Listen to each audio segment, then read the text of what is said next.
Hi guys, welcome back to Uncensored. My name is Cosmo. Today, I fell upon a very interesting video of a woman telling her story on how she contracted HIV. Now, I do not want to spoil the video, so let's just jump right into it. Today, February 15th, 2026, marks 10 years since the day I was diagnosed with HIV. Let me start by saying that it takes a strong and brave person to be able to tell the world about their medical history, especially when you know that people online can be cruel and yet you still choose to tell the world. That shows how brave you are. I was 45 years old. I had a boyfriend at the time who had exposed for an entire year unknowingly. He was negative. I was a single mother with 3 kids. They were 7, 11, and 14 at the time. I had an exchange student living in my house from China, 15 years old, a boy. And I was just living my life as a substitute teacher, living here in Watsonville, California. Never in a million years did I think that what I was suffering from was HIV. I had been getting significantly sick 3 weeks prior leading up to my diagnosis. Didn't know what was going on with me. It felt like flu-like symptoms. When it comes to health, I am a big advocate of telling people to go see a doctor when they are not feeling fine. I tell that to my wife all the time. If you're not feeling fine, you should go and see the doctor. I personally believe that if I have a cough, I'm going to see the doctor because it is better for the doctors to run a test and tell me what is wrong with me than for me to self-diagnose. Because if she would have gone to the doctor earlier, they could have caught this thing. By the time I finally went in for some more blood work because they, at the urgent care, decided that this needed to be seen by somebody else, I was having fevers and night sweats, just lethargic, couldn't eat, was nauseous all the time, was trying to work, but it was hard. Little did I know that not only did I have an HIV diagnosis, but I also had an AIDS diagnosis. That's different. I have a question for you guys. I do not know the difference between HIV and AIDS. Comment below if you know the difference. A lot of people get that confused. They just say, oh, did you catch AIDS? You don't catch AIDS. You can only catch or transmit HIV. So I got HIV and it had been in my system unknowingly for about 2.5 years because I did find out who I got it from after the fact. And in 2.5 years, yes, I did end up with an AIDS diagnosis. I don't know exactly the date I contracted HIV from this person. He was a boyfriend. He's been on my social media, so I have permission from him to show his pictures. I remember when I was a teenager, I had the talk with my father, and he told me that it is very important to always protect yourself before you get intimate with a woman. Never be intimate with a woman without protection. And that's something that's really stuck with me because there are a lot of people that are sick out there and they will not tell you. Some people share diseases knowingly, some people do not know. And I think that the best thing you could do for yourself is to protect yourself and to have a regular checkup. Even if you're in a relationship with that person, have a regular checkup so that you know that you're perfectly healthy. He had slept with a man or several, and that is how he got it, and that is how I got it. I have a question for you guys. Wasn't it debunked that HIV does not come from 2 men having sex? I did not transmit it to anybody. He had been living with me for 8 months during the time that I contracted it from him. So I don't know exactly when I got it, but basically it was within a 2.5 to 3 year period that my HIV diagnosis turned into an AIDS diagnosis, although I didn't know that the day I was diagnosed. All I knew the day I was diagnosed was HIV. I believe it is very important for you to always share your medical history with your partner before you propose start having any sexual relationship. The reason why I'm saying that is because if you do not do that and your partner does not do it, you people do not know if one person is sick or not. Maybe you might be healthy, but your partner is sick. That is why I always say it is good for both of people to bring your medical history in front and for people to do regular checkups every after 3 months. So I had my blood drawn. The doctor called me. I asked him if you find out anything. I thought I had cancer. I didn't know what was up. So I said, just please call me with whatever results you get. So about 4 hours later, he did give me a call. He said it was positive for the HIV antibody. I can't even imagine how she felt when the doctor told her she had HIV. Because if I would have heard the news like that, I would have fainted. In that moment, I had no idea what my future was. I thought I was maybe going to live 5 more years. I thought about my kids immediately. It was this really horrifying feeling of like, there's nothing my mom can do to even help me with this. Like, what did I do? What must I have done to get this? I can understand why she's thinking to herself, what did I do wrong? Let me tell you, you did not do anything wrong. You just had a relationship with someone that had the disease. That is why it is vital for someone to always ask about their partner's medical history before they get married, before they're in a relationship, before they get intimate. And even when you're married with someone, you should have a checkup every after 3 months because you do not know how that person is moving out there when you are not there. That's all I could think. The shame was so crazy. I felt disgusting. There is a stigma that HIV has that other diseases do not have. Now, bear with me. If you tell someone that you have cancer, they are more likely to be like, oh, you'll be able to fight it, they'll support you. But when you tell someone that you have HIV, they start backing away. They're afraid that they might get infected because they haven't done a lot of research about it. I had a boyfriend at the time. He was negative, so I didn't give it to him. I have a question for you guys. How can someone be together with someone that has HIV for a long time and they don't have it? I went that night doing some research, didn't know if I was going to need to go far away for a doctor, how much medication was going to cost, didn't know how long I had to live. All the questions, and I had no answers that night. But I just laid there on my couch, very, very ill. I think she's very strong because if it was me, the doctor told me I had HIV. I don't know if I'll be able to survive because my mind is going to play tricks on me. My mind is going to tell me, you should have done better. You should have known better. Why didn't you do better? That is what my mind is going to be doing with me. Thinking my life was probably going to come to an end. All the things that I worried about didn't come true. My doctor's local. She is free. My medication is free. I'm going to live a normal life.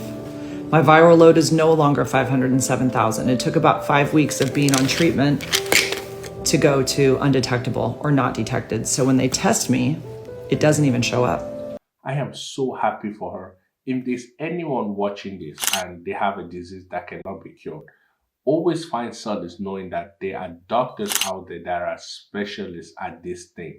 They know exactly how to treat diseases like this.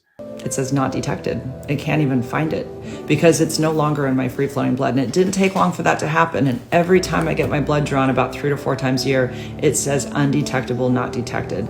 That's my viral load. My CD4 count, which is different. Your CD4 are your T cells or your immune system. So we all have T cells. We have our immune system. So my CD4 count was 84 when I was diagnosed. Anything under 200 with an opportunistic infection, mine was pneumonia, means you have an AIDS diagnosis. So my CD4 count is now between 500 and 600. It's totally normal. It works normally, and it has since about 2 months after my diagnosis. It is amazing that she is getting better and that the medication that the doctors are giving her are actually working and that her virus levels are very low. But I also think that there are some people in the third world country that do not have access to medications like that and they die. So this is like a very old memory of how sick I was. I feel like I had HIV and AIDS 10 years ago, and I feel like I haven't had it since. It's like when you had COVID 4 years ago or whatever, and you haven't had it since. That's how it feels. I do not feel anything different. I feel totally normal. I can't transmit HIV. I didn't give it to anybody even when I wasn't on treatment because female to male transmission is so rare. I am very happy that she did not transmit this disease to anybody else because if she would have transmitted this disease to someone else, she would have felt so guilty. I talk about that a lot in my advocacy. I decided to be public with my diagnosis because I didn't know another woman who had HIV. I went 5 months with this diagnosis without knowing another single soul who had it, except for very angry gay men on YouTube. And I thought, you know, I just want to put my story out there, explain it to my friends on Facebook so they can know what happened to me because they knew. And I was really open with my diagnosis to basically anybody who asked. I wasn't going to hide this. I wanted people to know what had happened to me. I think that if you have HIV, you should tell your partner that you have it or anyone that you're about to be intimate with, because if you do not tell them and you knowingly transmit it to them, you can go to prison for that. Yes, there was shame involved, but I wanted people to know what it was today to have HIV and not die from it. I am a child of the 70s. I was a teenager in the 80s. I lived 20 minutes south of San Francisco when I was in high school. I was acutely aware of what was happening to the gay community in San Francisco and all of the men that were dying across the world from HIV. I love this quote that says, prevention is better than cure. Even if they can cure a disease, it is better to protect yourself against that disease. If you can take a vaccine for a disease, take that vaccine. Otherwise, you are putting yourself at risk.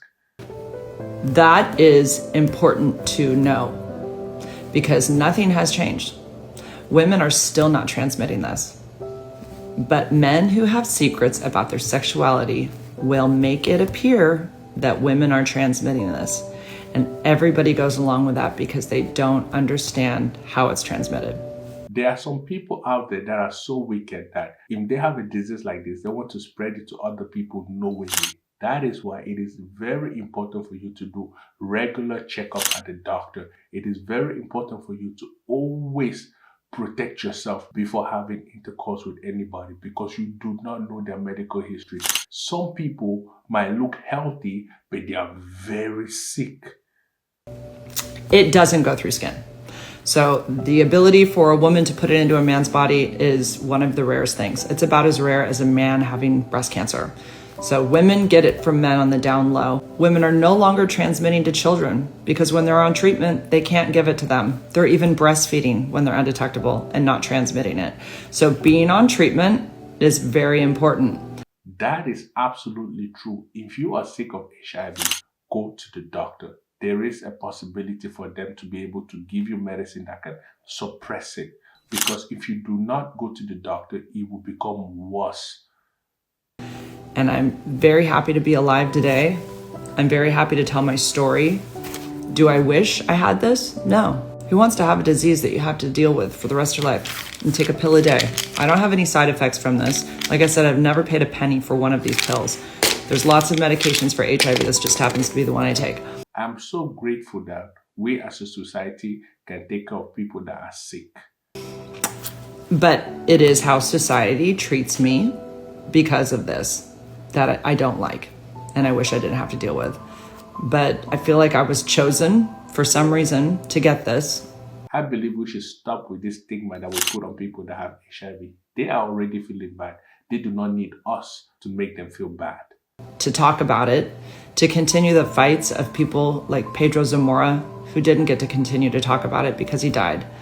So there are people that I feel very close to, even though they're gone. So I'm glad to continue their efficacy in their memory. In general, do I wish I had this?